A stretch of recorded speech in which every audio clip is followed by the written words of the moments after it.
sobre este tema. Yo creo que, como hemos visto esta mañana, hay, digamos, algunas cosas que nos recuerdan a iniciativas ya pasadas, pero también es verdad que en el caso del mundo infantil hay unas peculiaridades importantes. Me gustaría preguntarle a Paco Asensi sobre ellas. ¿Esto está abierto o se oye? Se me va a coger. Casi hacemos como Julio Iglesias. Así. Sí. En primer lugar, pues buenas tardes. Muchísimas gracias a la Academia de Televisión por invitarme. Gracias a todos vosotros por estar acompañándonos hoy aquí. Efectivamente, cuando hablamos de metaverso y un público infantil, pues las cosas cambian un poco, ¿no? En primer lugar, porque el público infantil en todo es un target especialmente protegido, ¿no? Ya lo es en televisión, ya lo es en Internet, etcétera, ¿no? En este sentido podemos recordar, para fijar un poco el contexto, ¿no?, de cómo será el metaverso con respecto a los menores en general, que ahora se cumple un año de la Carta de Derechos Digitales, que específicamente fija unas obligaciones o unos derechos concretos referidos a los menores, y que recientemente hemos tenido en la Asamblea Digital convocada por la Presidencia francesa del Consejo una declaración específica sobre el metaverso, que muestra dos cosas principalmente. Una, la importancia que se le da al metaverso en general a nivel europeo, el respaldo a esa idea de que el metaverso es ya un concepto, esta mañana se ha hablado mucho, todavía un concepto en desarrollo que no tiene vuelta atrás, pero también se fijan digamos, un espíritu, ¿no?, de lo que debe ser el metaverso a nivel europeo. Entonces, eso por un lado en cuanto a protección y cómo esa protección se irá desarrollando, ¿no?, se irá tangibilizando en cosas concretas en la medida en que esto se desarrolla, ¿no? Pero por otro lado, claro, cuando hablamos de un entorno, de un concepto que es al final una serie de tecnologías y piezas diferentes, nos encontramos, por ejemplo, con limitaciones del hardware, ¿no? Las gafas de realidad virtual en todo lo que tiene que ver con VR en este entorno del metaverso, pues no pueden ser utilizadas por al menos menores de 13 años, ¿no? Porque pueden, a día de hoy, en el estado actual de esa tecnología, pueden dañar, ¿no?, la vista, ¿no? Entonces, tenemos que pensar que en este entorno de VR algo tiene que pasar para que sea más expansivo en el entorno infantil, ¿no? Con respecto a plataformas, insisto, en lo que hoy en día entendemos por protometaverso, se podría decir. Claro, los menores ya están de manera masiva en plataformas que se han mencionado algunas esta mañana, como Minecraft o como Roblox. Son específicamente, bueno, quizá no específicamente diseñadas para niños, pero en la que menores pasan muchísimo tiempo, y no solo pasan muchísimo tiempo, sino que además son creadores de contenidos, tanto en Minecraft como en Roblox, o otros entornos que también se suelen mencionar en este mundo del metaverso, como es Animal Crossing, un videojuego que al final desarrolla una vida digital paralela, en la cual pues también originalmente el juego se diseñó, o así, bueno, quisiera creer lo contrario, porque con el tiempo que paso yo en Animal Crossing, pues no sé si dice mucho de mí, pero diseñado originalmente para menores, o incluso podríamos decir metaversos. La palabra ya sé que no, Roberto, que está por ahí, sí, exacto. Roberto, gracias por apuntarlo. No metaverso, perdona, o sea, entornos, plataformas que emulan estos entornos virtuales, como es Animal Jam, que no sé si la conocéis, y que es también un entorno de relacional, de objetos digitales, etcétera, específicamente diseñados para niños. Entonces, ahí un poco desde Cinkea, ¿cuál es el...? Bueno, buenas tardes a todos. A ver, gracias por la pregunta, porque no mencionan metaverso y me siento mucho más cómodo. Es cierto o es paradójico, que esta mañana hablando con los productores, lo que nosotros llamamos de imagen real, no necesariamente de forma despectiva, vemos cómo todos vienen al mundo del videojuego, al mundo de la animación 3D, es decir, cómo de repente se está convirtiendo, o parece que se está convirtiendo, en una tendencia que va a llegar a cualquier público. Como decía, yo creo que la animación somos early adopters, uno por el público al que nos dirigimos y otro porque la tecnología siempre ha determinado o ha definido lo que era nuestro trabajo. Siempre hemos trabajado en entornos técnicos. Cuando pensabas en un contenido como Pocoyo, como Jelly Jam o como Familia Telerín, no te ceñías solo a hacer una serie de televisión, sino que tenías, bueno, pues que desarrollar esa estrategia transmedia de la que hablaba Luis. Nacías siendo multiplataforma, desarrollabas contenidos para YouTube, desarrollabas contenidos específicos para televisión en plataformas, para videojuegos, e ibas nutriendo tu marca, tu contenido, bueno, con un ecosistema digital que al final yo creo que es el embrión de eso que quizá en el futuro se convierta en el metaverso. O sea, más que como creador o productor de contenidos para niños, lo he vivido más como usuario. Al final, los que hemos jugado a videojuegos, los que hemos tenido nuestro avatar, pues en World of Warcraft, en League of Legends, o sea, había gente que recibía su avatar en casa cuando te habías consumido determinado número de horas. El pago con tokens, los bienes digitales, eso todos los que hemos jugado a videojuegos online, lo hemos tenido. Entonces, quizá nos da un punto de partida de conocimiento para encararlo, pero como decía Paco, hay un montón de limitaciones por el público al que hablamos, limitaciones en el hardware, limitaciones en la forma de comunicarse. O sea, nosotros históricamente nunca hemos hecho chats abiertos para evitar, pues ya sabéis, acoso a los niños, hemos hecho chats cerrados. Eso limita de alguna manera el desarrollo de determinadas partes del metaverso. Pero lo cierto es que la tecnología, la base tecnológica y el modelo de juego de consumo se acerca mucho a lo que ha sido todo el contenido infantil históricamente, no de ahora, de hace 10, 15, 20 años. Fernando, vosotros, desde Big Bang Box, ¿qué posibilidades le veis al metaverso, ya sea como contenido o como plataforma o como iniciativas educativas? Bueno, buenas tardes a todos. A ver, nosotros llevamos tiempo también haciendo videojuegos y mundos virtuales y efectivamente siempre nuestro reto ha sido la protección de los niños, al no tener chats abiertos, el verificar las cuentas, el poder contrastar que realmente es un niño el que se está incorporando al juego, y eso ya era un quebradero de cabeza para nosotros. En el futuro nos da mucho miedo. Nosotros hemos estado haciendo pruebas con nuestra serie Imo Monsters, tenemos la academia en realidad virtual y las pruebas con niños no han sido satisfactorias, o sea, no se acostumbraban a eso. ¿A qué te refieres con que no se acostumbraban a eso? Pues que se medio mareaban, no eran capaces de entender, o sea, de interactuar, entenderlo sí, porque ellos ya son digitales, pero no explotaban la potencia de ese juego con las gafas de realidad virtual, no les gustaba, o sea, ellos preferían tener otro tipo de pantallas y otro tipo de hardware. ¿De qué edades estamos hablando? 6 años. Hicimos las pruebas. Nuestras series 2-6 años, nos fuimos al rango alto y aún así fue muy complicado. O sea, no era una experiencia de momento satisfactoria, que el hardware puede evolucionar y puede ser una oportunidad, pero ahora mismo no estábamos cómodos nosotros como productores haciendo ese tipo de contenido, ¿no? Sí que vemos que puede haber muchas posibilidades, pero ahora mismo no sabemos tampoco, el futuro es muy incierto. Nosotros tenemos nuestros personajes con nuestros diseños. No sabemos si ese metaverso que quiere tener un avatar común, si se puede utilizar o no. No sabemos si podemos explotar muchas cosas. Crear contenido de animación audiovisual aprovechando las narrativas, la nueva narrativa de este mundo, del metaverso, no lo podemos aplicar porque no sabemos cómo lo vamos a monetizar. O sea, ahora mismo nosotros tenemos un precio por minuto de animación y yo no sé si eso lo voy a poder rentabilizar de momento en un futuro metaverso. Entonces tenemos varias incógnitas que no sabemos cómo se puede aplicar.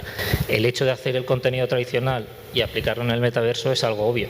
O sea, eso no es innovación, eso se podrá hacer y se podrá utilizar. Pero el realmente explotar las opciones que te da el metaverso, todavía no sabemos cómo se va a poder hacer, ¿no? Y luego sí que estamos abiertos y estamos investigando el cómo poder utilizar esa nueva narrativa con los entornos 360, con todas las opciones que te da el metaverso para poder disfrutarlo. Pero con niños y tal y como se está todavía desarrollando, que no sabemos si va a haber un estándar, si se van a unificar plataformas, no sabemos para quién desarrollar, nos genera todavía muchas incógnitas al respecto, ¿no? Ana, y como, digamos, desde un emisor público, que ya no solo es un emisor de televisión, sino porque obviamente los públicos ya no solo están en la televisión lineal, sino también en todo lo que es el contenido bajo demanda.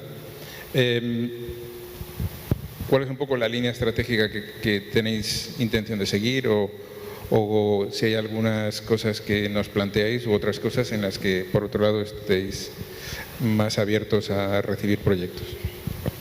Hola, buenas tardes. Bueno, como han dicho mis compañeros, como emisores no estamos trabajando en metaverso porque el público infantil tiene unas características muy concretas, está un poquito fuera, sobre todo nosotros, básicamente nuestro canal Emisores Clan, que es preescolar, o sea que incluso está fuera hasta de Roblox, de Minecraft. En principio hasta los 7-8 años no empiezan a entrar en este tipo de plataformas. Entonces lo que sí que estamos es muy atentos, ¿no? Sobre todo al tema de la legislación, que es el debate que tenemos abierto en el mundo audiovisual de cómo se va a arreglar este posible futuro a medio plazo y a largo plazo. Estamos muy atentos a nivel producción, por supuesto no lo estamos implementando, pero sí que intentamos ver esas tendencias que al final acaban cayendo en los hábitos de consumo de los más pequeños, ¿no? Es decir, venimos de un mundo en el que un niño mira un canal y encuentra una propiedad y se encuentra Patrulla Canina y le gusta mucho, un poco yo, Monsters, perdón, y le encanta. Ahora mismo, o sea, pasamos rápidamente a un mundo multiplataforma. ¿Dónde encuentro Monsters? ¿Qué lo veo? ¿En Netflix? ¿Dónde está? No sabían muy bien dónde encontrar, ¿no?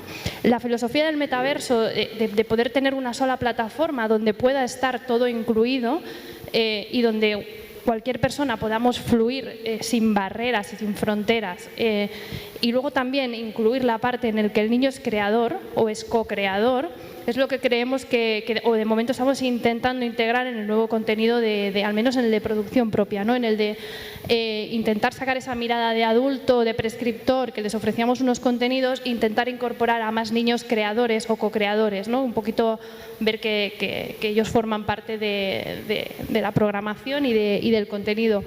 Pero bueno, eso es como dicen ellos, es a nivel técnico básicamente poco. Sí que hay productoras que están incorporando elementos. En televisión española básicamente pues a VR, CGI, pero de ahí no pasamos. Paco, digamos en tu condición de asesor senior del Spain Audiovisual Hub, ¿tenéis alguna línea que vayáis a explotar todas las posibilidades del metaverso? Bueno, explotarlas todas imposible, porque todavía no sabemos qué es todo, ¿no? Empezar a explotar. Pero bueno, desde luego el Spain Audiovisual Hub es una herramienta para ejecutar un plan ya fijado de apoyo al audiovisual.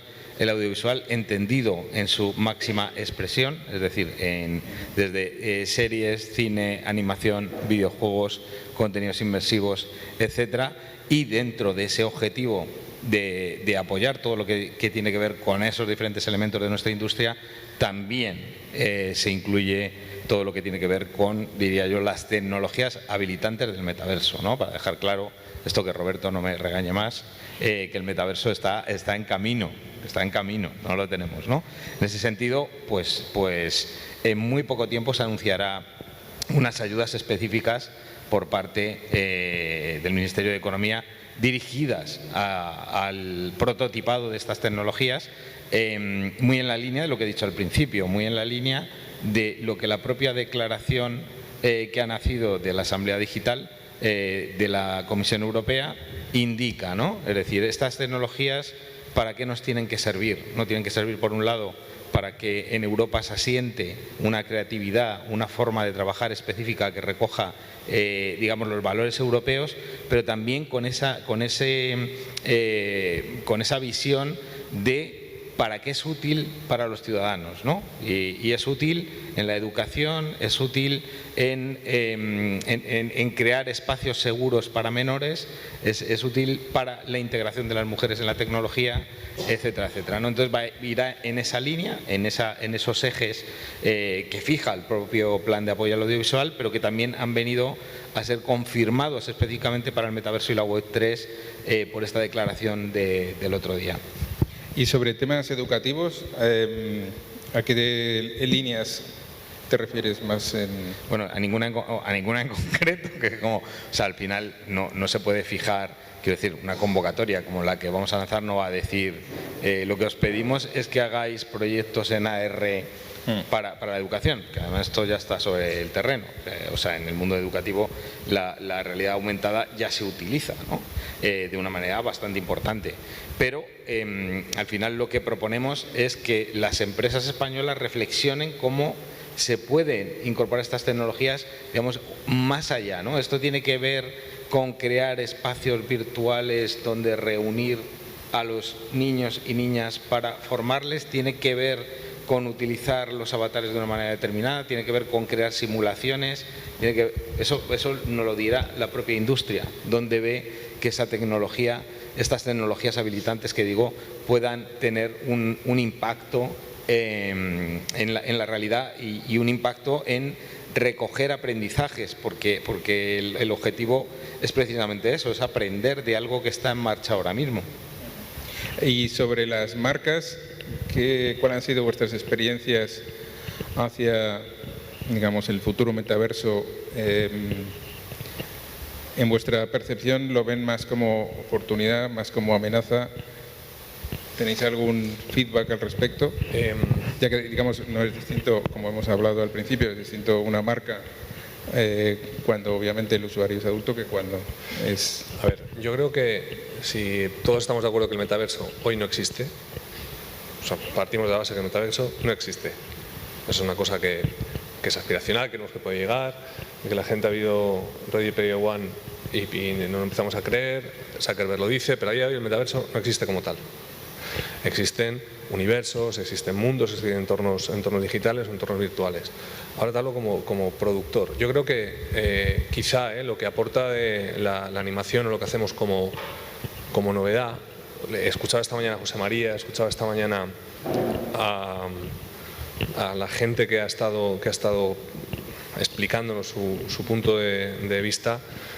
Yo creo que desde nuestra industria, de esa parte de la industria que es la animación, cómo encaramos los proyectos seguramente es hacia donde cuando llegue el metaverso debes estar o tienes que estar preparado. Es decir, nosotros ya no creamos contenidos para televisión o para plataformas. Creamos un contenido para televisión y plataformas, un contenido para YouTube, un contenido para las apps, incluso un contenido para juegos para consolas. Trabajamos en nuestras redes sociales, trabajamos en nuestros canales FAST, es decir, desarrollamos todo un ecosistema digital alrededor de Pocoyo, de cualquier marca infantil que se va enriqueciendo conforme va creciendo el proyecto. Y a cada una de esas partes tratamos de buscar un modelo de negocio. Esta mañana se preguntaban por eso, es decir, ¿cómo se financia?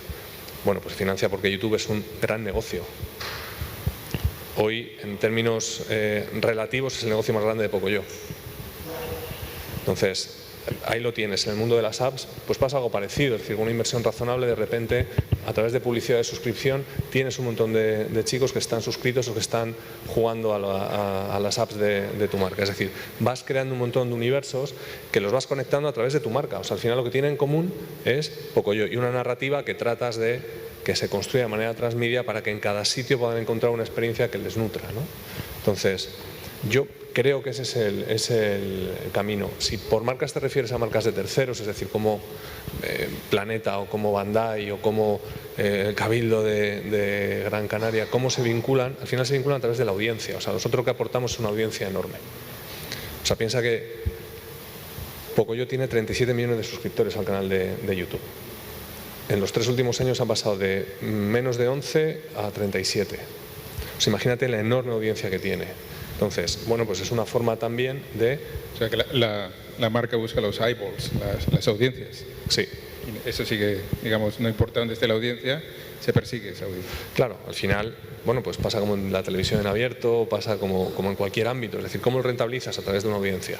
Y a través de esa audiencia tienes que buscar fórmulas que puede ser la publicidad, puede ser la suscripción, por el interés por tu contenido. Es decir, eso se va diversificando. Yo creo que ese es el punto de partida para que cuando realmente el metaverso se materialice en algo, ya veremos cómo el contenido se va introduciendo ahí.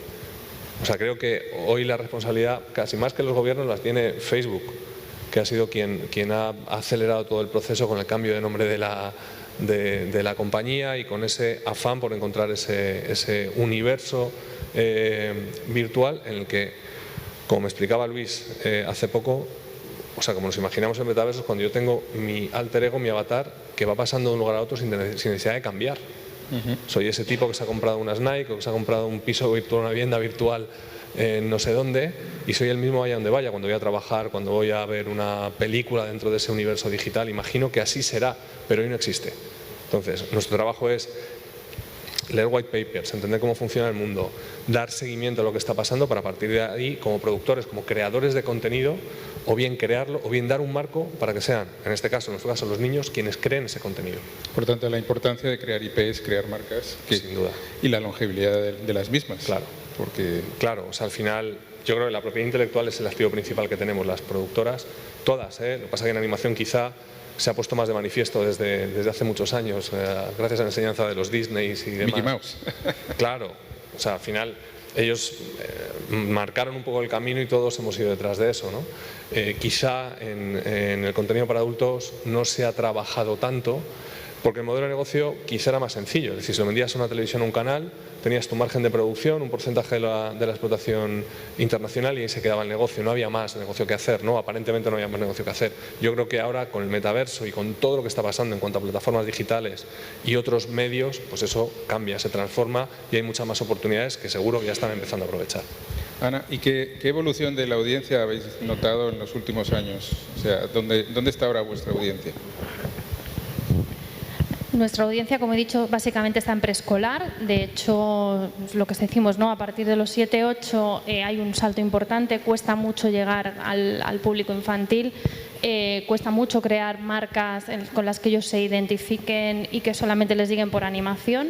Y evidentemente no entienden. ¿Quieres decir que abandonan la animación o...? Yo creo que no la abandonan, simplemente que es muy complicado llegarles. O sea, que hay más competencia.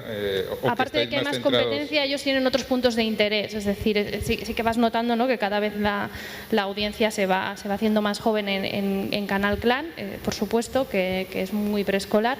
Y además, pues los niños a partir de 8 tienen otro tipo de actividades en las que se vuelcan más. De todas maneras, o sea, mirando estudios, donde encontré uno del año pasado donde decía que los niños hasta los 12 años, el 40% creo de su tiempo libre lo dedican a mirar vídeo. Ahora, ¿dónde lo miran?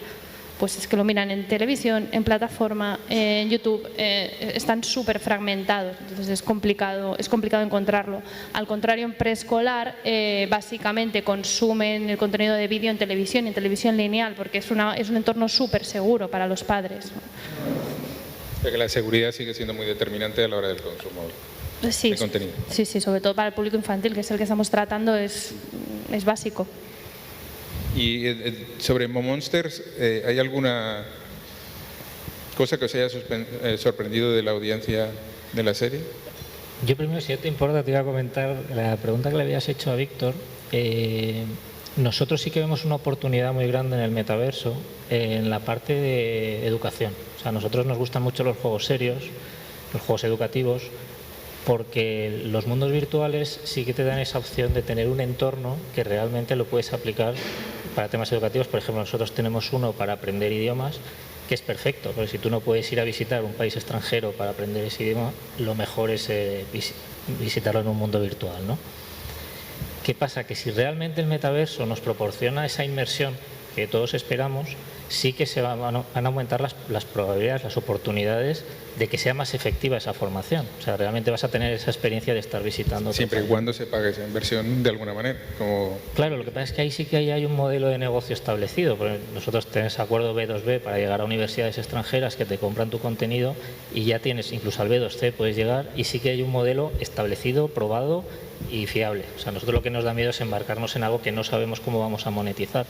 Pero en ese sentido ya estamos reemplazando los libros de ejercicios de los manuales de editoriales por experiencias virtuales, por mundos virtuales de aprendizaje, ¿no? Entonces, esa puede ser una gran oportunidad para todos. ¿Y si encontráis que en algunas barreras?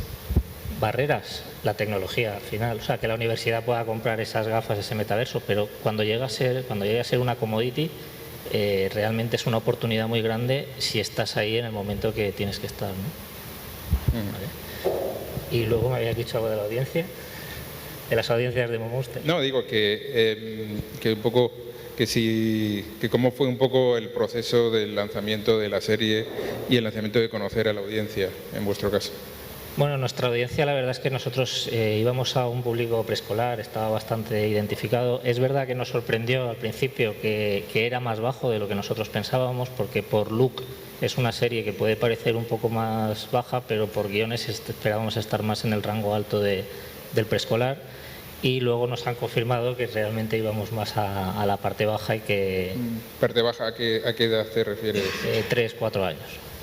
Nosotros pensamos que íbamos a estar más en los 5 o 6, un poco más por arriba, pero bueno, al final la audiencia... O sea, quiere decir que el público de 3-4 años al final admite unos guiones que nos parecían más... Si quieres te apunto datos. Cuando estrenamos Monsters en 2020, ¿no? 2020, marzo 2020... fue un súper éxito. Estábamos en un 27% de audiencia del público más pequeño, del preescolar, del 4-6, o sea que un exitazo. Evidentemente la audiencia lineal fluctúa muchísimo, pero en digital la serie es fuerte, o sea, es de las más vistas de Clan y está ahí arriba y está con series muy fuertes internacionales, así que...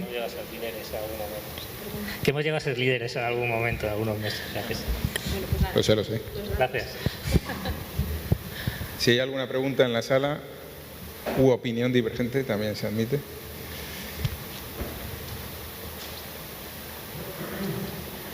Ana, cuéntanos. Perdón. Que no. Era una broma. Era una broma. Una pregunta. Bien, digamos que... Y luego también, digamos que está claro que el metaverso todavía no ha llegado, pero sí que es verdad que se puede aprender de experiencias anteriores que ha habido. Claro, o sea, esto de que decimos de que no ha llegado como tendrá, o sea, esto es un camino que al final, ¿no? Pues lo que está haciendo es transformar Internet, transformando la forma en la que hemos utilizado Internet a día de hoy, ¿no? Con una serie de tecnologías que se han desarrollado en los últimos años y que dan posibilidades de inmersividad como antes no hemos contado con ellas, ¿no? O sea, pues a través de la realidad extendida y demás, ¿no? Eso no quiere decir que ahora mismo, como tú muy bien apuntas, no estemos utilizando, no sea posible utilizar determinadas tecnologías de manera efectiva, con valor, para determinadas cuestiones, entre ellas también dirigidas al público infantil, a los menores.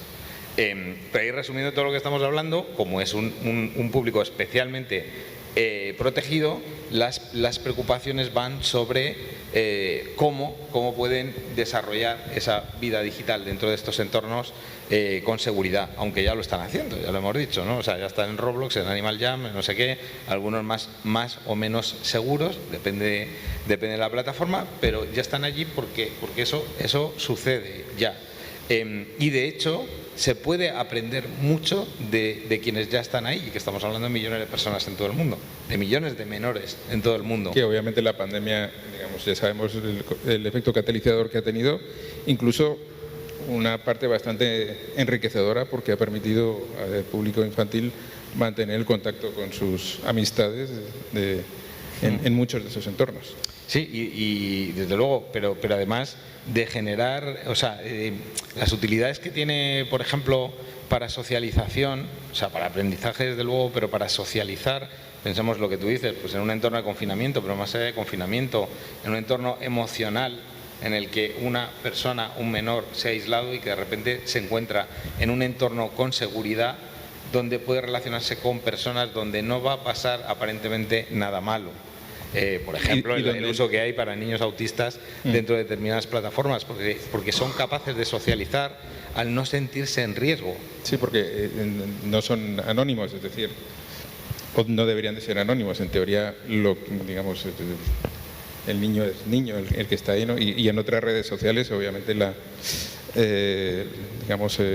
personajes anónimos son los que normalmente causan más toxicidad. Bueno, aquí, o sea, al final también puede estar anónimo. Lo que pasa es que la manera en que los niños y niñas manejan hoy en día estas herramientas es de nativa, de una manera nativa, ¿no? Y lo que iba a decir, y es muy curioso, ¿no? Cuando vemos los avatares que crean los niños y las niñas, o sea, directamente te dicen, Mis sobrinos me dicen, ¿cómo se nota que eres un viejuno, no? Digo, ¿por qué? Y dice, porque tú en tu avatar te representas como eres. Para ellos, si veis los avatares que hacen los niños, pues el género es inidentificable, no tienen género, les gusta ponerse atributos animales, o sea, son medio humanos, medio animales, y se ven súper bien así. Es como, esto está genial, mi avatar está genial, porque representa cosas que a mí me gustan, ¿no? Mientras que los demás edades, como no, pues me represento como soy, más o menos, ¿no? Entonces, como, pues claro que sí, ¿no? Si te lo quieres pasar bien, ¿por qué no ser medio tigre, medio león, medio hombre, medio mujer, ¿no? ¿Por qué no? A ver, yo creo que esa es parte de la riqueza, uno, de los niños y también de estos universos y estos mundos virtuales. El embrión del metaverso está ahí. Yo creo que la transformación se produce cuando son ellos los que se adueñan del contenido, cuando ellos reinterpretan los entornos, cuando ellos consumen de una determinada manera u otra, en una determinada plataforma u otra. Es decir, al final les abres un campo y a partir de ahí ves cómo ellos se desenvuelven. Obviamente la parte educativa yo creo que es uno de los ámbitos donde se puede o hay muchas oportunidades. No tenemos que verlo en la pandemia. En la pandemia los niños dejaron de ir al cole, siguieron dando clase online y muchos de ellos lo hacían con naturalidad. A nosotros nos costaba mucho las videoconferencias, no parábamos de trabajar como estábamos en casa y ellos entendían muy bien que esa era su clase, que tenían que estar ahí, pedían ayuda, pedían apoyo, pero enseguida se familiarizaban con la tecnología y empezaban a utilizarlo con naturalidad y veían a sus compañeros a través de una pantalla, incluso jugaban con ellos, hacían quedadas, quiero decir, son los que más rápido adoptan cualquier tipo de tecnología y cualquier tipo de cambio. Otra cosa, las limitaciones que puedas tener, o sea, un niño no se puede poner un casco de realidad virtual, o sea, lo desaconsejan del todo. Les marea, provoca problemas oculares, quiero decir, no está desarrollada la tecnología como para que sea inocuo para ellos. Y luego el nivel inmersivo que requiere, o sea, nosotros nos hemos puesto casco de realidad virtual en Tecnolan en el año 98 y en el año 99. Quiero decir, esta tecnología no es nueva, ahora marea un poco menos que entonces, pero sigue mareando, O sea, recientemente, relativamente poco, Kidscreen, presentación de Familia Televín, recreábamos la habitación y a las personas las sentábamos porque se mareaban simplemente paseando por una habitación en un entorno de realidad virtual.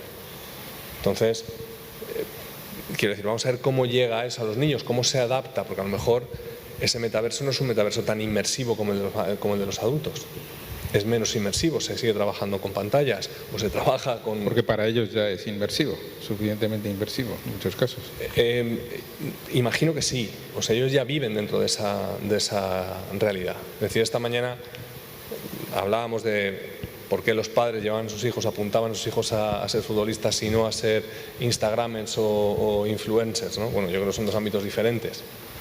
O sea, si tu hijo quiere ser ingeniero, no le llevas a estudiar ingeniería, pues no vas a hacer instagramer con 4 años, que se vaya a hacer deporte o a hacer otras cosas más allá de que consuma contenidos de manera razonable dentro de las redes sociales o de los medios digitales que hay, ¿no? Entonces, bueno, pues es parte de lo que tendremos que ir aprendiendo con el tiempo, que nos tiene que proporcionar la tecnología, el software también, y a partir de ahí, insisto, como creadores de contenidos iremos adaptándonos e iremos viendo cuáles son las pruebas que nos funciona, que no nos funciona, qué si tienen salidas que no, ver si en un único entorno hay muchos entornos donde se abra.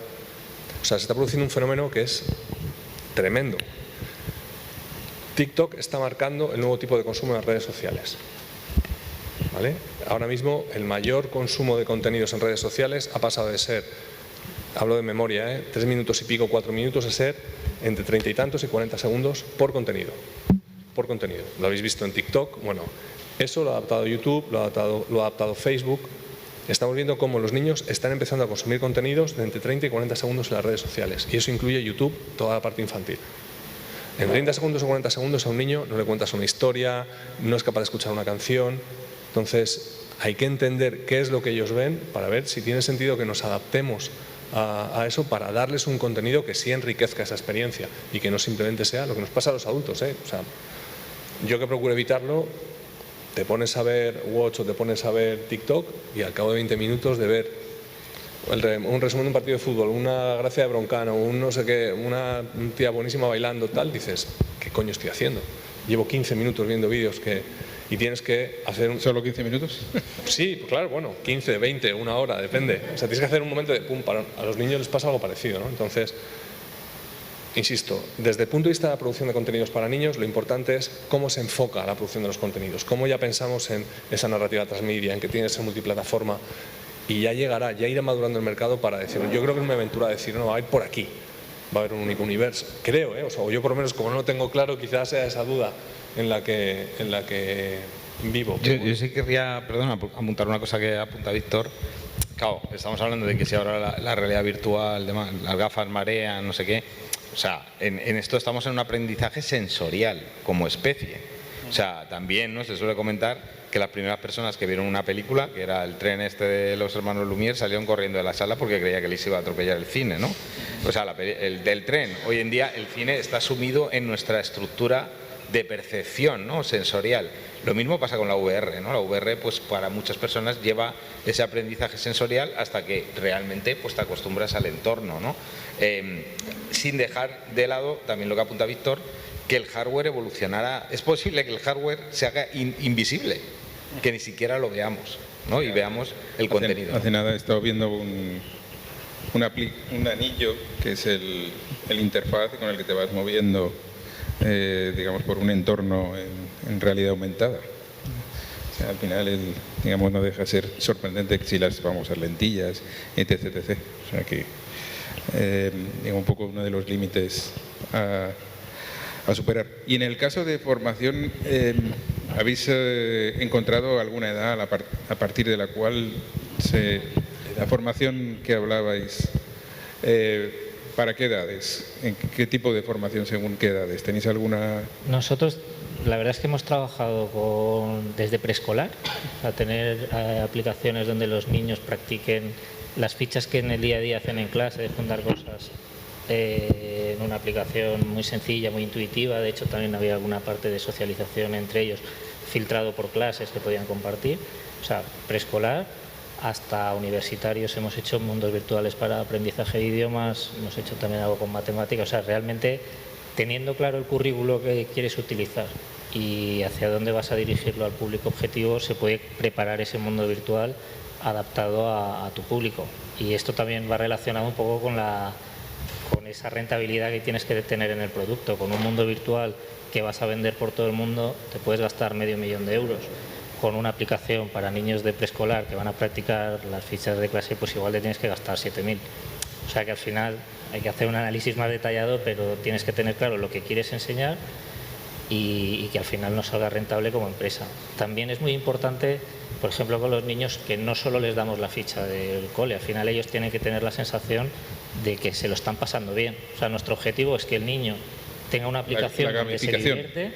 Claro, el niño se tiene que divertir y el padre, cuando acabe el día y le coja la tablet, la sensación de que el niño ha aprendido. Entonces ese era un poco nuestro objetivo cuando hacemos ese tipo de aplicaciones. ¿Cómo de importante para vosotros como Radio Televisión Española es, aparte de la serie, todo lo que le rodea a la serie? Aplicaciones, etc. Porque es una de las cosas que normalmente cuando, digamos, abrís las convocatorias de apoyo a series de animación, es una de las cosas también que consideráis. Bueno, cada vez más, ¿no? Desde hace unos 4 años le intentamos dar más importancia a todo ese contenido alternativo, pero básicamente esas convocatorias abiertas de animación lo que intentan es apoyar la industria de la animación y al final el animador pues hace series de dibujos, es decir, todo el contenido extra y todo el apoyo como Radio Televisión Española, pero sabiendo y teniendo muy claro que estas ayudas, esta inversión va al productor de animación. No hemos acabado de dar ese salto, pero sí que se van abriendo las miras. También es cierto que cada vez encontramos más contenidos adicionales, además de la serie, La situación también en el panorama de la animación español, seguramente ellos os lo pueden explicar mejor, pero bueno, es complicada la financiación, el negocio, y a veces pues tampoco da para tanto. O sea, yo por el animador, el productor de animación estaría encantado de hacer 1000 contenidos transversales, pero al final es complicado levantar los presupuestos de animación, que como sabéis son bastante más elevados que los de imagen real. ¿Habéis encontrado dentro de esos contenidos algo que os funcione mejor? La verdad es que a nivel aplicación tampoco estamos trabajando demasiado en el público infantil. O sea, lo que sí que hacemos es eso, abrir plataformas, contenidos a la carta e intentar trabajar y llevar los contenidos un poco a las nuevas tendencias. Sí que ahora, por ejemplo, dentro de poco se estrenará en la 1 un programa con Mappy, ¿no? sé si lo habéis oído hablar, ¿no? Que tenemos ahí un personaje, CGI, bueno, vamos metiendo la patita poco a poco, pero no es ni la estrategia ni del departamento infantil, desde luego. ¿Habéis encontrado alguna experiencia cercana al metaverso que os parezca reseñable dentro de lo que es contenido infantil de animación? Bueno, yo creo que lo hemos mencionado algunas, ¿no? Roblox, Club Penguin, hablábamos esta mañana. Quiero decir, hay muchas iniciativas que son, al final, no dejan de ser mundos virtuales, donde los niños, bueno, pues pueden hacer cosas que no pueden hacer en la vida real. Encuentran otros amigos. Pokémon hace muchos años lanzó un sistema de trading de cromos que era la bomba. Los niños adoptaban su personaje. O sea, hay un montón de experiencias de mundos virtuales para niños. Una barbaridad. Para niños y para adolescentes, que al final son los early adopters de la industria siempre. Ninguno que podamos llamar metaverso de verdad. O sea, insisto, son mundos virtuales, son entornos digitales donde pasan cosas, pueden ver contenidos, pueden jugar, tiene una diversidad, pueden hacer su propio avatar, su personaje, pueden moverse por un determinado universo, pueden aprender cosas. Quizás eso sea lo más parecido. Lo cierto es que es mucho más parecido eso que pasa en el mundo infantil que cualquier otra cosa que pasa en el mundo de adultos, salvo el ámbito de los videojuegos. O sea, yo creo que lo más parecido son los videojuegos. O sea, justo la mesa que tendremos después. Claro, League of Legends, World of Warcraft, o sea, ese tipo de entornos donde, insisto, no tiene su avatar, tiene amigos y es gente que no conoce físicamente, es gente que vive, ahí usted sabe, en Singapur, en China, en Estados Unidos, que pues, forman parte incluso de un grupo, de una comunidad y que no se han visto nunca, pero tienen una relación muy estrecha. Se ven todas las noches durante 4 horas jugando y tienen ese entorno que es propio. Entonces, yo creo que quizás es lo más parecido eso al metaverso. Sí, yo diría que todo lo que tiene que ver con realidad aumentada quizás sea lo que nos esté dando una visión más de cómo acabará siendo esto, ¿no? De visualizar la información encima de la realidad, ¿no? Esa unión de lo real con lo virtual, que es hacia donde irá o está yendo el metaverso. Pensemos en Pokémon GO o el proyecto directamente de Niantic, que se llama EdgeWall, no sé si lo conocéis. Hay un montón de experiencias con realidad aumentada que son increíbles, tanto de contenido infantil como contenido de entretenimiento, y que muestran el potencial que tiene la AR en esa línea. Perfecto. ¿Tenemos alguna pregunta en la sala?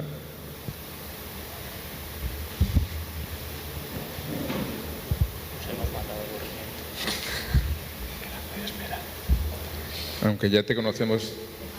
Ah, sí. Si os identificáis cuando hagáis las preguntas.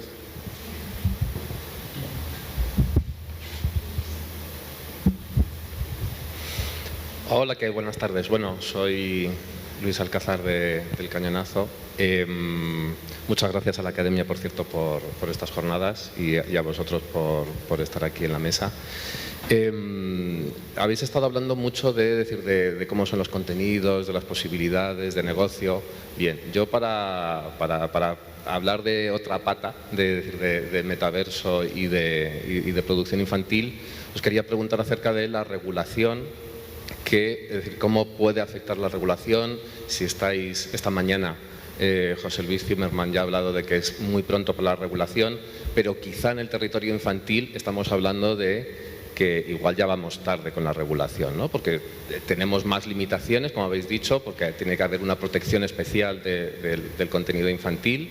La Unión Europea está ahora con la Ley de Servicios Digitales, ¿no? Que decir que estamos bien con la protección de datos y todo esto y tal.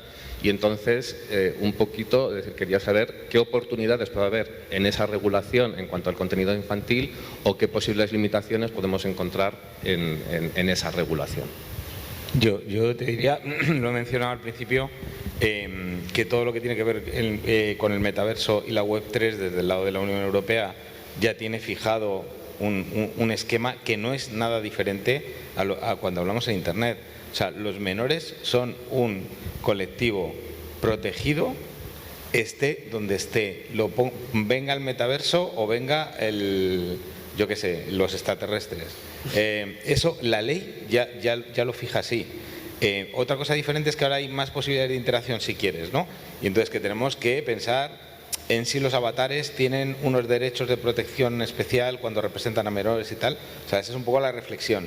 Pero eso no, o sea, aporta un poco más, pero hoy en día los menores están protegidos en Internet perfectamente. Otra cosa es que, insisto, el uso de las tecnologías se haga de manera inapropiada, ¿no? Y acaben pasando cosas pues, que a lo mejor no se desean que pasen, ¿no? Fíjate, yo lo único que pediría a los políticos, a quien tiene que armar todo eso, que mire un poco en el histórico. Cuando se establecen leyes de especial protección para la infancia y se limitan los anunciantes en televisión en abierto, y estamos hablando de limitaciones de bebidas hipercalóricas, Fanta, chocolates, empieza a ponerse una serie de limitaciones para que las televisiones en abierto puedan vender publicidad a determinadas horas, eso lo que hace es acabar con los contenidos infantiles. Se sustituyen los contenidos infantiles por talk shows, porque las televisiones no pueden rentabilizar esos espacios. YouTube funciona bien como un entorno publicitario precisamente porque hoy no tiene tanta limitación. Perdona, Víctor, talk shows en horario infantil, claro, muy discutibles. Claro, pero como si pones una serie de animación no puedes meter el anuncio de Coca-Cola o de Burger King, pero si no pones un contenido infantil sí puedes hacerlo, pues está claro, es horario de protección infantil en términos publicitarios, no en términos del contenido. Por eso digo que es importante. Cuando se empieza a aplicar la ley COPA es una ley estadounidense, es una regulación federal que le imponen a YouTube y a medios digitales, que al final hay un lobby bastante claro de dónde viene esa limitación. Hay una caída en general en todos los canales infantiles de YouTube. ¿Qué sucede? Hay menos contenidos infantiles, lo limita. Obliga a Google a adoptar determinadas políticas para limitar la entrada de nuevos contenidos infantiles. Entonces, yo creo que es importante proteger a la infancia, es fundamental proteger a la infancia, pero para eso hay que proteger los modelos de negocio, porque si no, no hay nadie que produzca y crea el contenido. Entonces, hay que encontrar ese punto de equilibrio entre, bueno, permitir que haya producción y que haya inversión, porque habitualmente la inversión va vinculada al contenido de calidad. O sea, ahora si miráis los contenidos infantiles de YouTube, os dais cuenta que se ha convertido en el fast food de los contenidos infantiles. ¿Por qué? Hay que producir muy barato para rentabilizarlo muy rápido. O sea, echad un vistazo. No doy nombres, no voy a hablar de contenidos específicos creados que son nativos de YouTube, pero lógicamente tienen que, bueno, bajar la calidad. Si se limita mucho, si se restringe mucho, si se hiperprotege en ese sentido a la infancia, vamos a acabar haciendo contenidos, pues eso, que 1.500 euros el minuto de animación. Gracias. ¿Otra pregunta? Hola, Joana Carrión, directora de All the Kids y miembro de la Junta Directiva de la Academia. Gracias por estar aquí otra vez. Esta es una pregunta que no sé quién me la quiere contestar. Indiscutiblemente estamos viendo una caída también por el tema financiero de los contenidos infantiles. Hay una tormenta perfecta, a mi modo de ver, en el mundo infantil en cuanto al entretenimiento. Si hablamos de metaverso y si hablamos de cómo va a evolucionar eso, mi pregunta es, el mundo de los videojuegos que tiene más recursos y que ha empezado ya a través de los videojuegos, etcétera, a introducir a los menores en ese ámbito, ¿va a comerse el mundo de la producción infantil más clásica? Yo diría que no. O sea, son dos formas narrativas al final. El videojuego tiene su forma de narrar historias, la animación tiene su forma de contar historias, sea serializada, largo o corto, ¿no? El videojuego, fíjate, esos conceptos ni existen, ¿no? O sea, el videojuego es el videojuego y son narrativas no lineales en muchos casos, en otros casos mundos abiertos, etcétera, que cuentan las historias de la manera que la cuentan. Entonces, sí que creo que la animación y el videojuego comparten parte del ADN en muchos casos. Eso permite, de hecho, que haya esos cruces muy interesantes entre creadores de animación y creadores de videojuegos, pero al final los dos entornos son espacios narrativos que guardan sus propias formas de contar historias y que persistirán así, bajo mi punto de vista. No cambiará en un futuro cercano, no lo veo en absoluto que vaya a cambiar, ¿no? Y que el videojuego devore a la animación.